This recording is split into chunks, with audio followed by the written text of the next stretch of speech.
Yan, so non-stop guys, kaninang luwag na. O ngayon, safe na naman. At nagtanghalian na siguro yung mga clients natin. So ito kay sir, tinawag niya na sa atin to, transmission issue. So scan na lang din natin kung ano yung kailangan or best. Tapos ito naman yung kay ma'am. Ito guys, mga hindi galing sa atin to, hindi sa atin nabili yung mga EcoSport na to. So mga napapaservice lang. Ito naman, nawawalan din ng aircon. So instead na compressor, syempre alam niyo naman pag mga EcoSport, ECV valve lang tayo niyan, tapos full charge ng Freon. O kaya sa mapamahal kayo sa labas, o dito na kayo magpa-check yung mga ganyan nyo.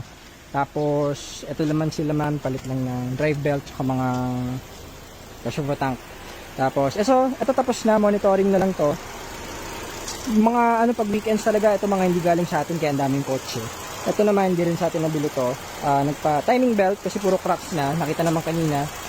Timing belt, water pump tensioner, palit tayo, at saka tong mga hose and ano pa ba, gasket, valve cover gasket. So yun muna at okay na to. Ito yung ayaw umi-start, so dito na sila nagpapa-maintain sa atin. Ito yung ayaw umi-start na dinala dito ng Baguio Tinowing. Galing sa kasa, sa other shop.